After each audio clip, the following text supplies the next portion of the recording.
Okay, let's unpack this fascinating, infuriating, and architecturally beautiful place. Oh, Washington, D.C. right.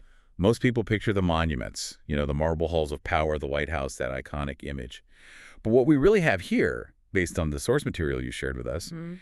is a city born of a political deal. Completely. And it's burdened by a constitutional mandate and perpetually struggling to find its own voice while being, the definitive voice of the nation. It's a paradox forged in granite and law. It truly is a study in contradictions. Our source material provides a comprehensive blueprint, and it details how DC's meticulously planned physical structure and its turbulent political status have shaped it from a swampy compromise into this global political, economic, and cultural nexus. Yeah, we aren't just looking at the federal capital. No, we're looking at a densely populated, living city that has been fundamentally constrained by its role since the very beginning. And that's the mission right there.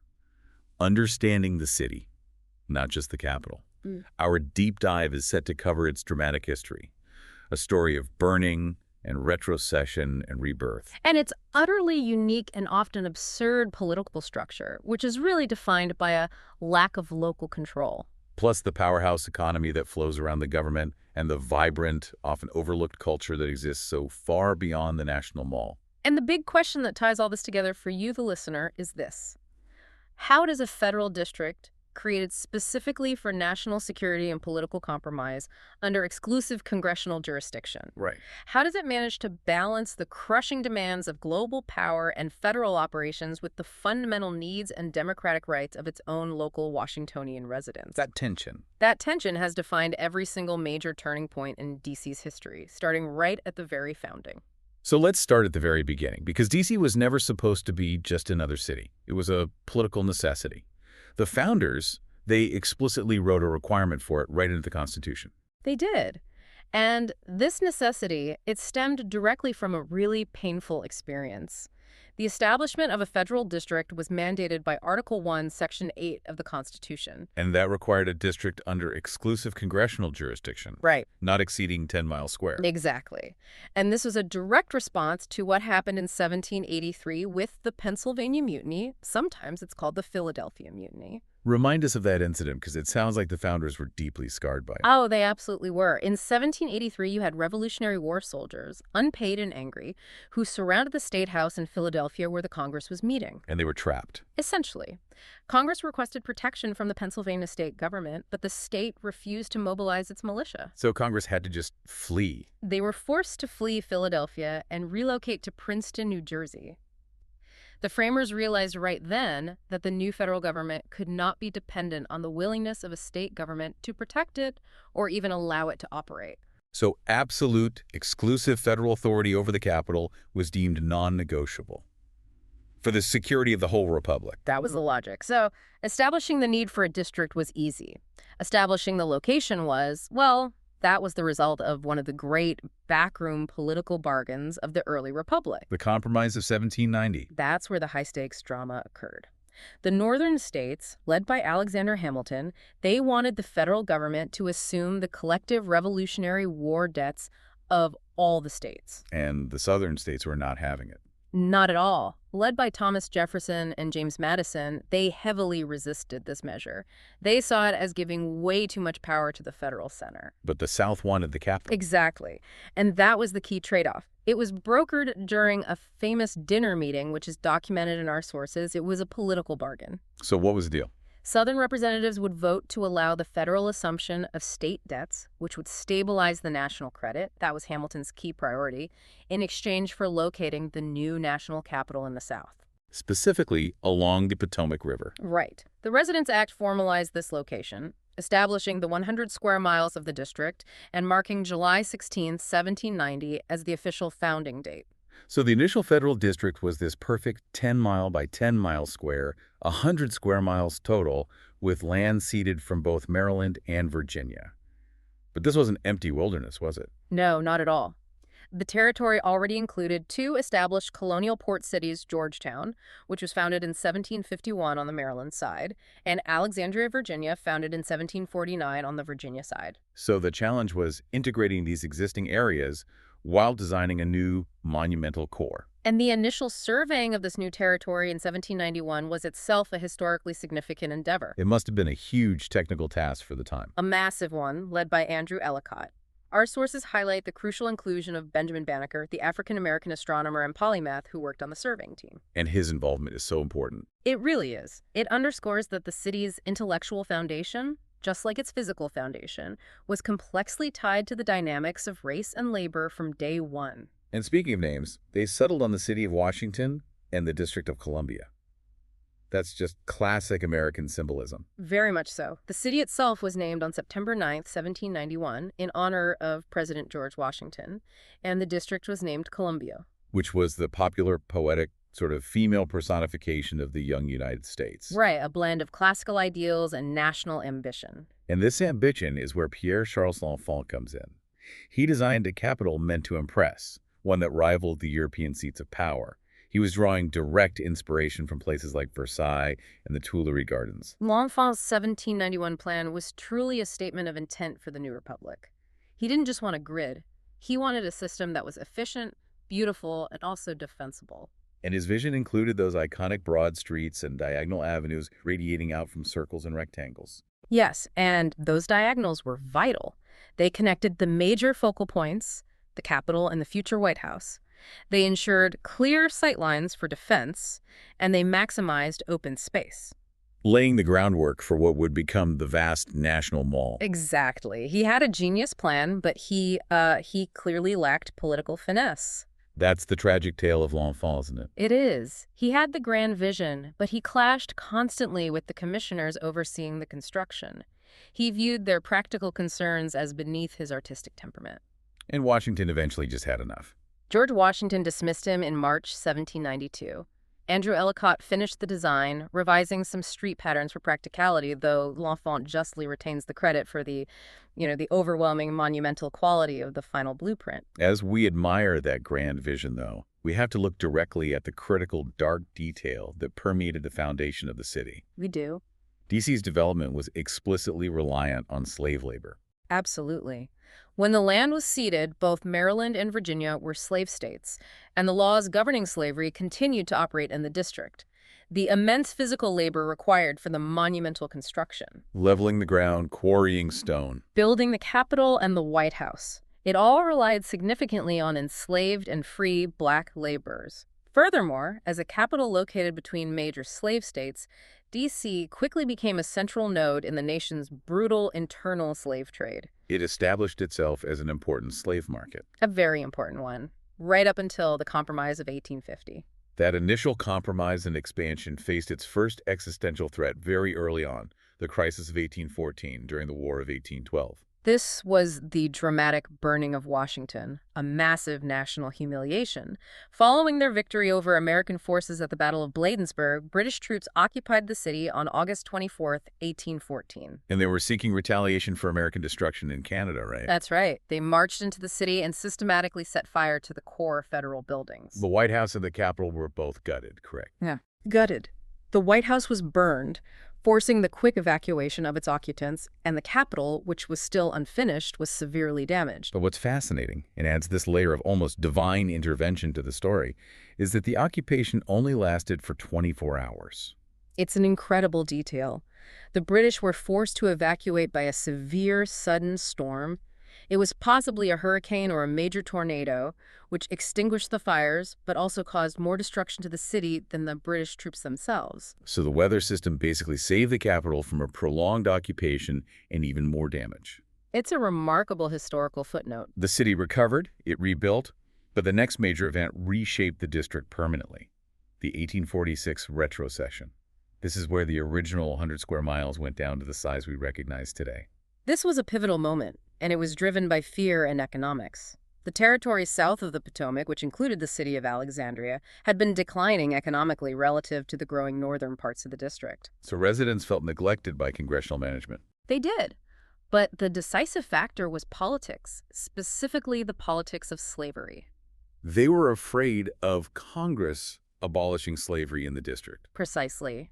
pro-slavery residents in Alexandria feared that abolitionist pressure in Congress would eventually lead the federal government to use its exclusive jurisdiction to outlaw slavery. So by petitioning to be returned to Virginia, a slave state, they believed they could safeguard the institution. Right.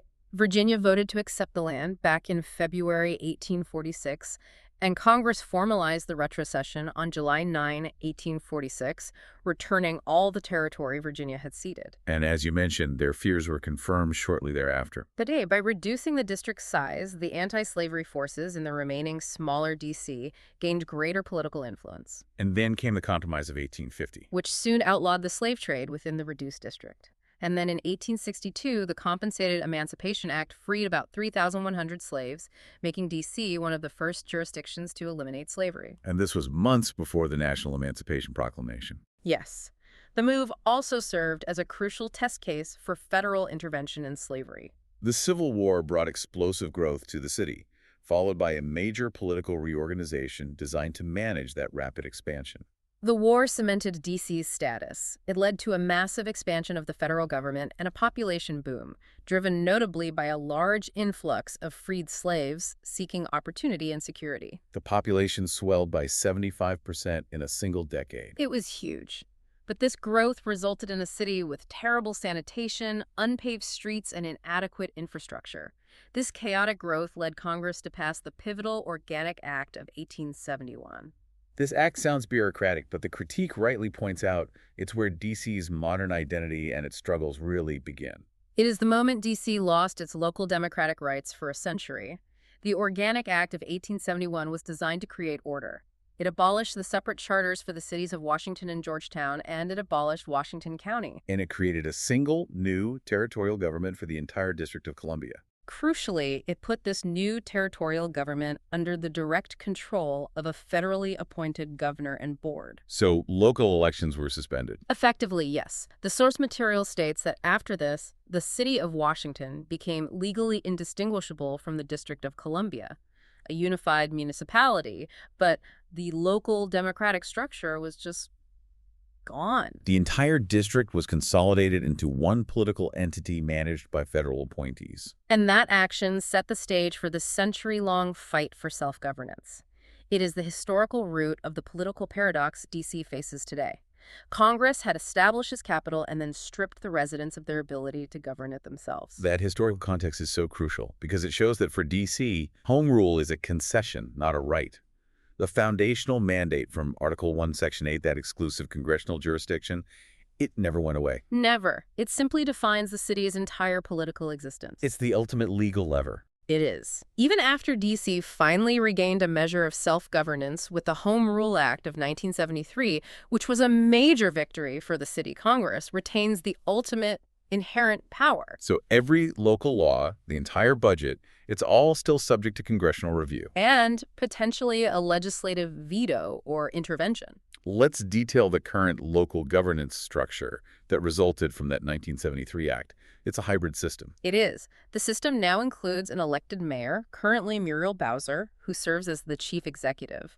Legislative power rests with the 13-member Council of the District of Columbia. And that council includes 8 members elected from specific geographic wards, 4 at-large members representing the whole district, and an at-large chair. Right, which allows for broad representation across the city. But the hyper-local democracy, the layer beneath the council, is what I find fascinating. The Advisory Neighborhood Commissions, or ANCs. The ANCs are a unique and robust feature of D.C. governance. There are 37 of them, and they are elected by very small neighborhood districts. They are purely advisory. But the Home Rule Act mandates that government agencies have to give their advice careful consideration. And that's the key. They have to consider it before taking action on everything from zoning changes to liquor licenses. It forces the local government to engage with residents at the grassroots level. Which provides an extraordinary degree of civic input that you just don't often see in large U.S. cities. No, you don't. But it sounds like a thriving local democracy. But structurally, the government is hobbled when it comes to money. We have to dive deeper into this structural deficit mentioned in the critique. Yes, because this is where the political paradox hits the pavement. This is the core financial injustice. D.C. operates under an inherent structural deficit that analysts estimate runs between $470 million to over $1 billion annually. $1 billion. And that's caused by two fundamental constraints imposed by the federal government. That's right. The first being federal property. Of course, vast portions of D.C.'s most valuable land, the National Mall, the Federal Triangle, major parks, all the federal buildings themselves. They're federally owned and thus completely tax exempt. But the city still has to provide police, fire, sanitation, and infrastructure services to all that property. Right, but it receives zero property tax revenue from it. And the second, and I'd argue more infuriating constraint for residents, is the ban on the commuter tax. Precisely. Every day, hundreds of thousands of commuters pour in from Maryland and Virginia to work in D.C. They use city services, roads, police. But Congress prohibits the district from levying a commuter tax. A mechanism that is common in cities like New York or Philadelphia. The prohibition stems from the political fear that surrounding states would retaliate by imposing taxes on D.C. residents working there, leading to a regional tax war. So how does D.C. make up that deficit? What's the real-world pain point for residents? The city has to rely on extremely high local taxes on the resident population and businesses to compensate. D.C. has some of the highest residential property tax rates in the region. And high sales taxes and high income tax brackets. And this is the direct connection to the voting rights struggle. D.C. residents pay incredibly high taxes, but they can't even tax the people who work here, and they have no vote in the body that constrains their finances. Which leads directly to the most prominent political issue, the federal voting rights struggle. This is the historical and ongoing injustice. It's perfectly summarized by that license plate slogan, "End taxation without representation." And D.C. residents pay all federal taxes. All of them. In fact, our sources noted that in fiscal year 2012 alone, D.C. residents and businesses paid $20.7 billion in federal taxes. Which is more than the taxes collected from 19 separate states. Yet they have no voting representation in the U.S. Congress. So let's clarify what limited representation actually means in practice. It means they elect a single, non-voting delegate to the House of Representatives, currently Eleanor Holmes Norton. And the delegate can do a lot of things. She can sit on committees, debate, introduce bills. But, and this is the critical part, when a vote is called on the floor for final passage, she has to yield. She cannot cast a vote. So, if a bill is going through committee, she can influence it. But when it comes time for the nation's final decision, D.C. is silenced. That's the key distinction. They are granted a voice, but no power on the floor. The only federal voting rights D.C. residents have are for the presidency. Yes, granted by the 23rd Amendment, which was ratified in 1961.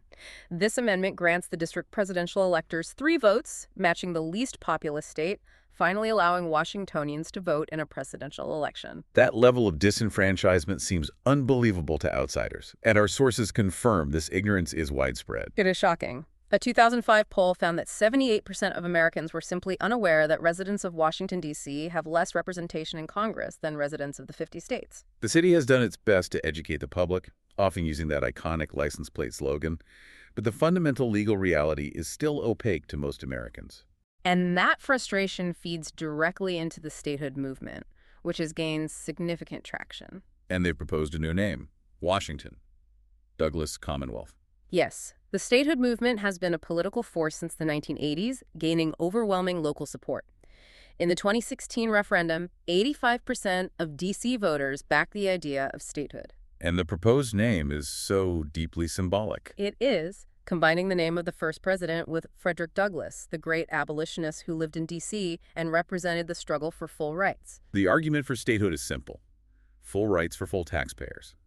But the opposition to statehood is deeply rooted in the founding principles, or at least how those principles are interpreted today. Right. Critics argue that the entire concept of a separate federal district, controlled exclusively by Congress, was established to prevent the national capital from being controlled by a single state or locale. The Constitution specified that representation must come from the states. And they claim that statehood would unfairly grant full Senate representation, 2 powerful senators, to a single compact city. They argue it would give undue influence to an urban center over rural states, Destroying the foundational concept of a non-state national capital. That's the argument.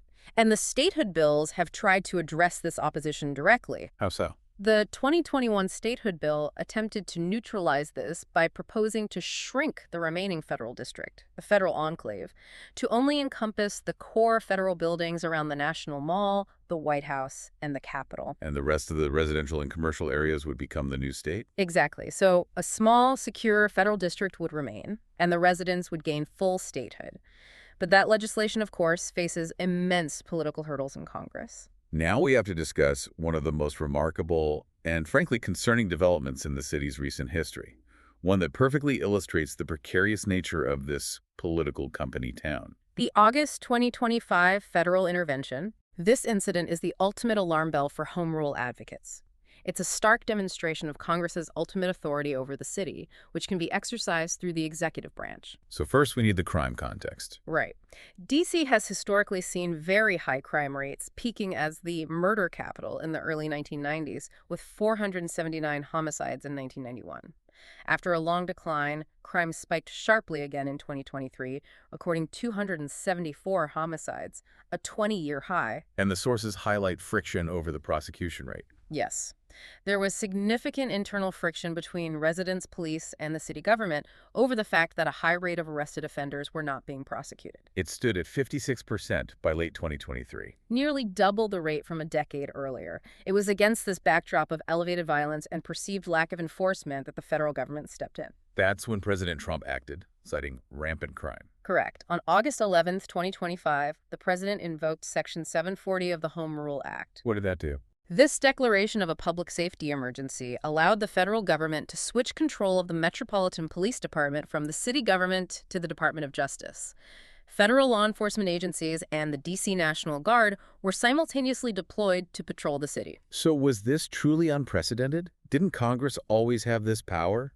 What made this moment so alarming for local leaders compared to past interventions? The power itself, granted by Section 740, is not unprecedented. It grants the president the power to temporarily take over the police force during emergency situations for a maximum of 30 days. Not the use of it. The use of it, the actual removal of the police force from local control due to internal city issues, was unprecedented since the inception of Home Rule in 1973. So this was a massive political escalation. It was huge. It wasn't just a squabble over the budget. It was the president removing control of the city's police force, a fundamental sovereign power. Proving that the city is, at the end of the day, legally and functionally a subsidiary of the federal government. Subject to removal of rights at any time. It just underscores that, for all its democratic progress, D.C. is still governed at the pleasure of the federal power. The definition of a political company town. Leaving the political turmoil for a moment, let's appreciate the physical space. The city's geography and architecture tell their own powerful story about permanence, design, and projection of authority. It's a beautifully situated urban core, located in the Mid-Atlantic region, nestled on the east bank of the Potomac River. And it borders Maryland to the northwest and East Montgomery and Prince George's counties, and Northern Virginia to the west and south. Right, Arlington and Alexandria. This tri-state proximity defines its regional economy and commuting patterns. The river systems here are central to its location, but D.C. was notorious for being a swampy, disease-ridden area initially, and that necessitated some extreme engineering. That's right. The Potomac has two major tributaries here, the Anacostia River and Rock Creek. But the truly interesting feature is the hidden geography of Tiber Creek. Tiber Creek. Yes. This natural watercourse once flowed right through the heart of what became the National Mall. It was essential for early drainage. But as the city grew, the creek became associated with foul smells, stagnant water, and disease. So what did they do? As part of the massive post-Civil War redevelopment in the 1870s, Tiber Creek was completely enclosed underground. They rerouted it into a large sewer system. So that act of civil engineering was pivotal for drying out the mall. It was. It allowed the central monumental core to develop into the manicured space we know today. They literally married the swamp history of D.C. And despite the high density of government buildings, D.C. is unexpectedly green, largely due to L'Enfant's foresight. It is a powerhouse for green space. It often ranks at the top among major U.S. cities. The city boasts 7,464 acres of parks, making up about 20% of its land area. And impressively, 99% of residents live within a 10-minute walk of a public park. Yeah. L'Enfant and later the Macmillan Commission, they prioritized open space as essential for a healthy and aesthetically pleasing capital, echoing European traditions. And Rock Creek Park is the crown jewel of that green design. It is. Rock Creek Park is the largest park, spanning 9.3 miles through a stream valley in northwest D.C.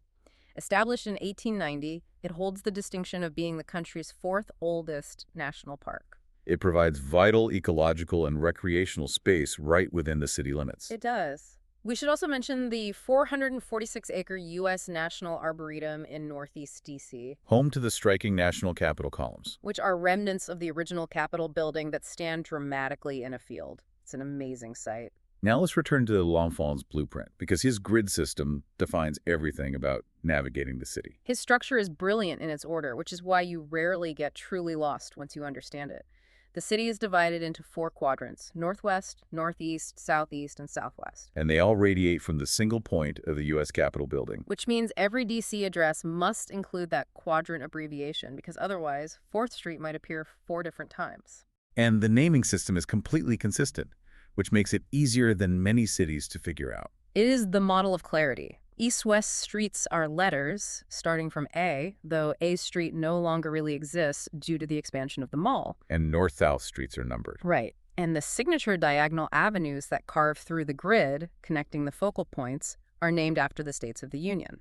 And these avenues create numerous traffic circles, like DuPont Circle or Logan Circle, which function as both scenic focal points and notorious traffic bottlenecks. We have to highlight some key streets that have achieved iconic status simply due to their proximity to power. Well, our source material notes Pennsylvania Avenue, which runs famously, almost ceremonially, between the White House and the Capitol. And K Street. The long-established hub for lobbying firms, think tanks, and trade groups. And then, of course, Constitution and Independence Avenues, which flank the National Mall and host most of the major government agencies and Smithsonian museums. The architecture of D.C. is literally defined by law. And this is maybe the single most impactful piece of federal regulation on the city's physical form, the Height of Buildings Act of 1910. This is the law that fundamentally separates D.C.'s skyline from every other major global capital. The act strictly limits the height of commercial and residential buildings based on the width of the adjacent street, generally capping them at 130 feet on commercial streets. which ensures that D.C. has this uniquely low and sprawling skyline. And we must bust the popular myth. Buildings are not limited to the height of the Capitol dome. That's the common misconception. They are limited by the 1910 Act street width formula. The tallest structure remains the Washington Monument, which stands at 555 feet and is the undisputed vertical apex of the city. But the height restriction isn't just a quirk, is it? It has serious real-world consequences for the city's residents. The critique rightly points out we need to explore that. We do. City leaders have continuously critiqued this height restriction, arguing it has artificially stifled the city's natural growth. Because D.C. cannot build vertically, it is forced to build horizontally. And this contributes directly to a perpetual limited supply of affordable housing. It drives up costs, and it exacerbates metropolitan sprawl and the intense traffic problems that plague the wider capital region. So while cities like London or Paris manage density with mid-rise buildings, D.C.'s lack of vertical growth just pushes people further out, complicating infrastructure planning and daily life. Let's look at the architectural styles themselves. The dominant visual identity is designed to project power and permanence. Absolutely. The visual identity of D.C. is overwhelmingly dominated by the neoclassical and classical revival styles. This was a direct result of the City Beautiful movement and the Macmillan Plan of 1901. And this style, with its large columns, pediments, heavy stone facades, was chosen specifically to evoke the grandeur and stability of ancient Greece and Rome. It defines the White House, the Capitol, the Lincoln and Jefferson memorials, and the Supreme Court. But if you explore the city beyond the federal core, you find a surprising diversity and evolution of style. You certainly do. The Library of Congress's Thomas Jefferson Building is a spectacular example of the intricate Beaux Arts style, while the Eisenhower Executive Office Building stands as an impressive example of French Second Empire architecture. And as we move into the 20th and 21st centuries, D.C. embraces modernist contrast. Exactly. The Washington metro stations, with their iconic vaulted, exposed concrete ceilings, are a globally recognized example of brutalist architecture. And newer developments, like the Wharf Waterfront or City Center D.C., features sleek, modernist glass and metal facades that contrast sharply with the neighboring marble structures. It really shows the city's ability to evolve while still maintaining the federal core's classicism. Finally, a quick note on DC's climate. We often hear about the swampy history, but what does that feel like today? The climate is classified as temperate humid subtropical, or CFA. Winters are typically chilly with snow, averaging a major blizzard once every 4 to 6 years. Like the record 28 inches that fell in 1922. Right. Summers, however, are notoriously hot and humid. The historical swampy feeling manifests in this thick humidity. Heat indices regularly approach 100 degrees Fahrenheit, accompanied by frequent thunderstorms. And what about hurricanes? Due to the inland location, hurricanes typically weaken significantly by the time they reach D.C., but flooding from the Potomac remains a historical threat, particularly to low-lying areas like Georgetown. If the architecture defines the stage, the federal government defines the entire economic engine. Everything flows from the presence of Washington, D.C. as the capital, creating this immense concentrated wealth. The economic concentration is unlike almost anywhere else in the nation. The data is staggering. D.C. consistently ranks at the very top among all U.S. states and territories for GDP per capita. What did that actually look like in numbers? Well, to give you a concrete figure, in 2016, D.C.'s GDP per capita at over $160,000 was nearly 3 times greater than that of the second-ranked state, which was Massachusetts. Wow. And that concentration of wealth and power points straight back to the government colossus. How large is the direct federal footprint? As of 2022, a full 25% of all employed people in Washington, D.C. work directly for the federal government. A quarter of the workforce. Yes. And that's a massive, stable foundation for the economy. But the true impact, the multiplier effect, comes from the entire federal ecosystem that surrounds it. Describe that ecosystem where power and money meet in the private sector. It is the world's most robust influence economy. This second tier includes a massive concentration of high-salary sectors. Major law firms specializing in regulatory and constitutional law, defense contractors, civilian contractors, nonprofits, trade groups, And especially lobbying firms. especially them.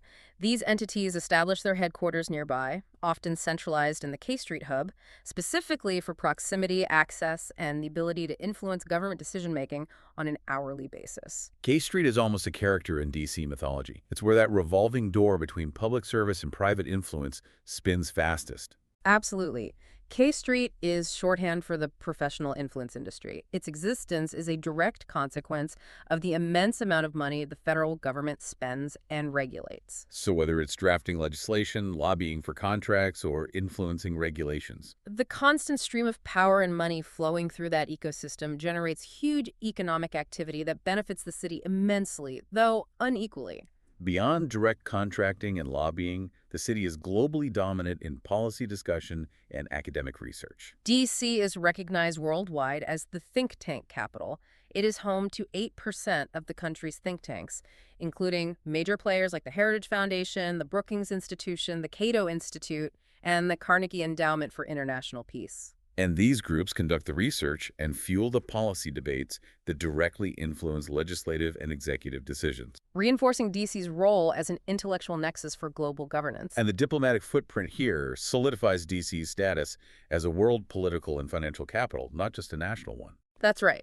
The city hosts the global headquarters of truly monumental international financial organizations, the World Bank, the International Monetary Fund, or IMF, and the Organization of American States. So DC is the hub for global financial governance, debt management, and economic policy, alongside its political role. It is. Furthermore, D.C. hosts 177 foreign embassies, which maintain nearly 300 buildings throughout the city, many concentrated on Massachusetts Avenue, known informally as Embassy Row. Reflecting its diplomatic density. Exactly. Shifting to the private sector that doesn't directly deal with influence, what are the local economic engines outside of policy and government contracting? Tourism is the second largest industry, after the federal government itself. In 2019, D.C. saw 24.6 million tourists, including nearly 2 million international visitors. And they were collectively spending $8.15 billion.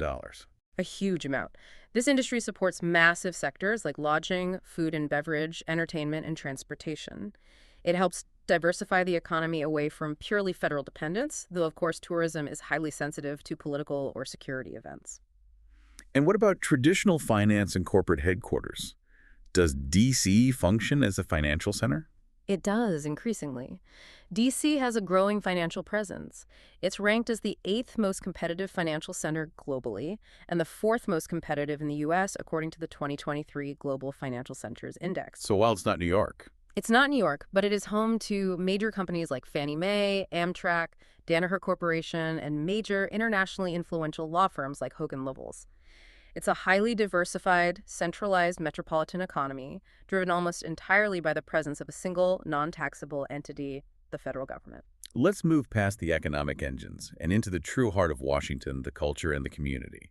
This is where the story gets really rich, unexpected, and often resistant to the gravity of the federal city. It's essential to look beyond the political narrative because D.C. has a deep and important history as a center for the arts and performance, a national cultural center in its own right. The performing arts are concentrated around some legendary institutions that are themselves tied to the federal idea. The John F. Kennedy Center for the Performing Arts, located on the Potomac, is the jewel of the city's performing arts.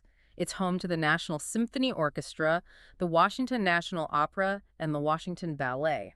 And crucially, it is the site of the annual Kennedy Center Honors and the Mark Twain Prize for American Humor. Ceremonies that are frequently attended by the President and Congress, cementing its role as a national cultural institution. And D.C. has institutions that speak directly to the nation's history. Absolutely. We have to mention the historic Ford's Theater, the site of Lincoln's assassination, which continues to operate both as a working theater and a profound museum dedicated to Lincoln's life and legacy. And the National Theater in downtown.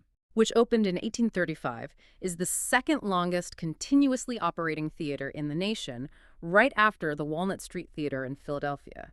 Now, perhaps one of the most culturally significant areas historically is the U Street Corridor and Shaw, often called Black Broadway.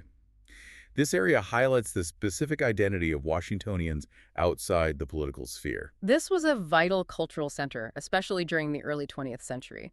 During the Jazz Age and the Black Renaissance in D.C., which coincided with the larger Harlem Renaissance, U Street was one of the largest and most prosperous Black communities in the U.S. The stomping ground for jazz legends like D.C. native Duke Ellington. And John Coltrane and Miles Davis, who played at famous venues like the Howard Theater and Lincoln Theater. It was a thriving, self-sustaining community before the riots of 1968 altered its trajectory. But if D.C. has a true native sound, one that defines its unique flavor, it has to be go-go.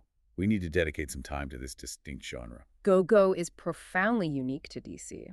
It's the city's indigenous music genre, a post-funk, percussion-driven flavor of rhythm and blues. Popularized by the D.C. bandleader Chuck Brown in the late 1970s. That's right. And what makes it distinct is the emphasis on continuous, complex, auxiliary, percussion, and call and response interaction between the band and the audience. So unlike many genres, go-go is structured around endless improvisation and audience participation. Which makes it highly specific to live performance. It defines the sound of Washington, D.C. neighborhood culture. And for music aficionados interested in the counterculture, D.C.'s contribution to indie and punk culture is massive, globally influential.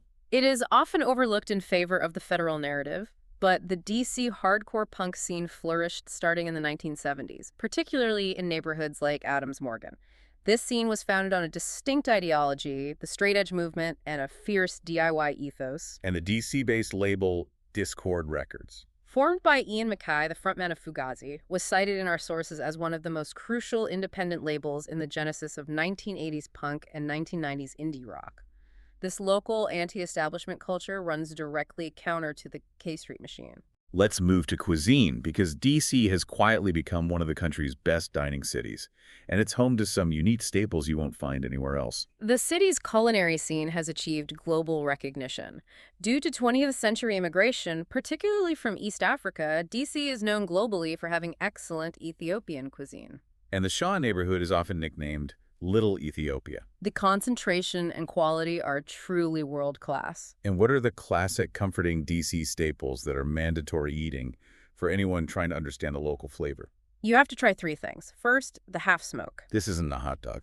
No, it's a signature sausage that is half beef, half pork smoked, and usually served with chili, mustard, and onions on a hot dog bun. Second, mumbo sauce. A distinct, sweet, sticky, reddish-orange, barbecue-like condiment, often served over fried wings or French fries, a true D.C. creation. And third, the jumbo slice pizza. A ridiculously large New York-style slice with its roots in late-night Adams Morgan food culture, it speaks to the late-night character of the city's dense nightlife. And we can't talk about DC food without mentioning the iconic Ben's Chili Bowl. It's more than a restaurant, it's a historical anchor. Ben's Chili Bowl on U Street since 1958 is a true cultural landmark. It became renowned for remaining open and serving the community during the 1968 race riots. Providing a peaceful escape and sustenance when much of the city shut down. Right. It's famous for its half-smokes and chili dogs and has attracted presidents and celebrities for decades. And this local flavor extends to fine dining, too. D.C. has been recognized as having the most Michelin-starred restaurants per capita of any U.S. city. Which solidifies its place among the nation's best for dining. Absolutely. Finally, we must analyze the demographic shifts, because they reveal the intense social and economic changes happening beneath the surface of the federal city.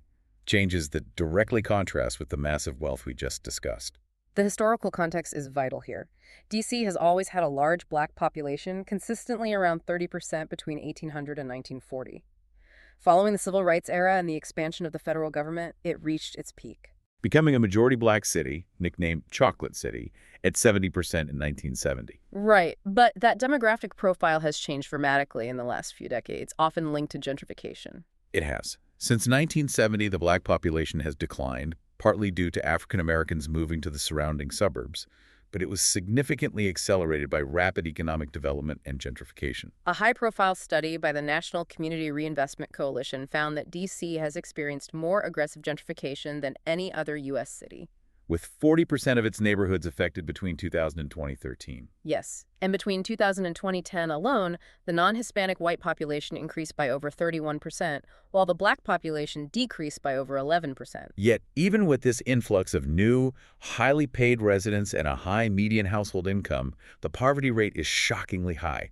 It illustrates a sharp internal economic inequality. That is the ultimate inequality paradox in D.C. The city boasts a very high median household income, $92,266 in 2019, and a high per capita income, higher than any of the 50 states. Which is driven by the concentrated federal ecosystem job. Right.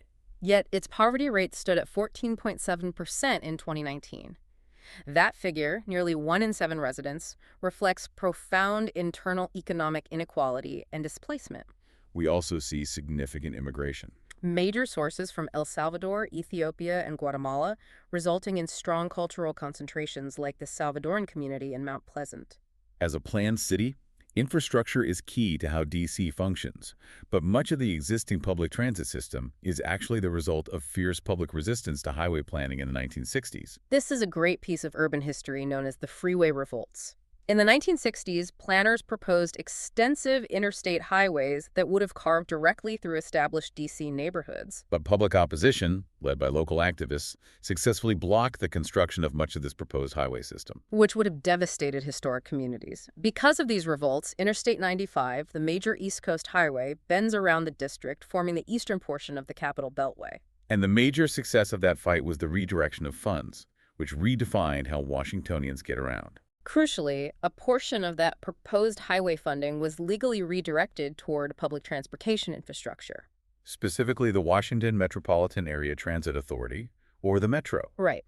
This anti-highway stance laid the groundwork for D.C.'s current public transit reliance and its highly walkable layout. Which is substantial compared to other U.S. cities. It is. 37% of D.C. commuters use public transit to get to work, which is the second highest rate nationally after New York City. And the Washington Metro, which began operations in 1976. It's the second busiest rapid transit system in the U.S. and is known worldwide for its iconic minimalist, brutalist-style vaulted ceilings and extensive network that operates mostly as a deep-level subway downtown. Beyond trains, D.C. is highly accessible even without a car, directly benefiting from the rejection of the highway paradigm. D.C. ranks as the 5th most walkable city in the country, with neighborhoods like U Street, DuPont Circle, and Adams Morgan considered highly walkable and transit-rich. It also has one of the largest and most successful bicycle sharing systems in the United States. Capital Bike Share, yeah. It further enhances its public transportation ecosystem. Now, transportation out of the city is also unique because none of the major regional airports are actually located within D.C. borders. Another point that speaks to the federal district's size constraints. That's right. The three major airports, Reagan National, Dulles International, and Baltimore, Washington, are all in the surrounding jurisdictions of Virginia and Maryland. Reagan National is the closest, right across the Potomac. Yes, in Arlington. It provides primarily domestic and short-haul flights. Dulles, further out in Virginia, is the largest and handles the majority of the region's international traffic. Moving from physical infrastructure to cultural infrastructure, D.C. is synonymous with the Smithsonian.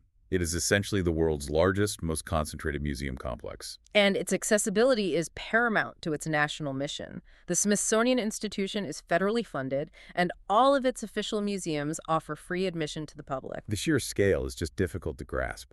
It is. D.C. is home to 8 of the 28 most visited U.S. museums.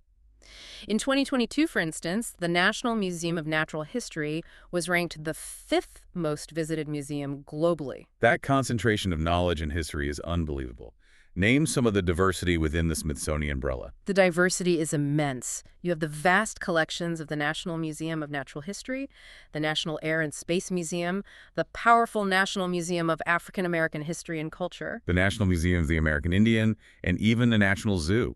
and it's important to note that the National Gallery of Art, while owning major American and European collections, is not technically part of the Smithsonian Institution. Though it is also federally owned and free to the public. Right. And you also have non-Smithsonian institutions like the Holocaust Memorial Museum and the popular International Spy Museum. All these institutions converge around the physical and symbolic heart of the city, the National Mall. The mall is the grand centerpiece of L'Enfant's original plan, a nearly 2-mile park stretching from the Capitol to the Lincoln Memorial. It serves a dual, essential role. It's a ceremonial space, home to the Washington Monument and the Lincoln Memorial reflecting pool. But it is also the national stage for political expression. It hosts every major political protest, concert, and event in American history, allowing citizens a prominent space to exercise their First Amendment rights. And just south of the mall, you get that cluster of memorials around the tidal basin, which offers a powerful contrast of beauty and history. The tidal basin is a human-made reservoir created to help flush out the Potomac River and prevent silt buildup. Today, it's most famous for hosting the annual National Cherry Blossom Festival, when millions of blossoms bloom along its edges. And it's surrounded by iconic monuments that represent different eras of American progress and struggle. The Jefferson Memorial, the Martin Luther King Jr. Memorial, and the Franklin Delano Roosevelt Memorial. And finally, D.C. is the custodian of the foundational documents of the United States. That responsibility rests with the National Archives, located just north of the mall. It houses the original Declaration of Independence, the Constitution, and the Bill of Rights, drawing millions of visitors. A connection to the origins of the Republic. Exactly. And on Capitol Hill sits the Library of Congress, the largest library complex in the world, with a massive collection exceeding 173 million items, formally serving Congress but functioning as the de facto national library. This deep dive has fully exposed D.C. as a city of planned, inescapable contrasts. You have the permanence and gravity of L'Enfant's classical architecture, enshrined by the 1910 Height Act, running right up against the urgent modernist needs of a sprawling, diverse, and dynamic metropolis. A metropolis that must continuously fight for basic self-determination. Yes. And that tension is the thread running through every aspect of the city. We've seen the massive economic influence derived from federal spending, the city's status as a global hub for policy and diplomacy, and the incredible culture it's produced. Yet that power is continuously balanced by the historical legacy of the Organic Act, the loss of the city's self-governance, and the perpetual local struggle for a simple political voice in the halls of Congress. The 1846 retrocession, the 1871 consolidation that stripped local rights, the partial Home Rule of 1973, and the recent dramatic 2025 federal police takeover. They all demonstrate that the relationship between the capital and the nation is far from settled, regardless of how permanent the marble feels. Right. The architecture projects eternal power, but the political rights of its citizens are subject to temporary whim. So, as a final thought for you, the learner, consider this. Given the original political compromise that created D.C., the persistent lack of voting representation in Congress, and the recent powerful instance of a federal takeover of its local police force. Is Washington, D.C. fundamentally designed to serve the nation over its residents? In an age of information, is the District of Columbia truly a self-governing city, or is it perpetually the ultimate political company town, defined only by the will of those who commute in from beyond the Beltway? The implications of that answer resonate throughout every neighborhood, regardless of the constitutional arguments made 2 centuries ago. Something profound to mull over as you see that license plate slogan again. Thank you for joining us for this deep dive into the architecture of power and identity that is Washington, D.C. Until next time.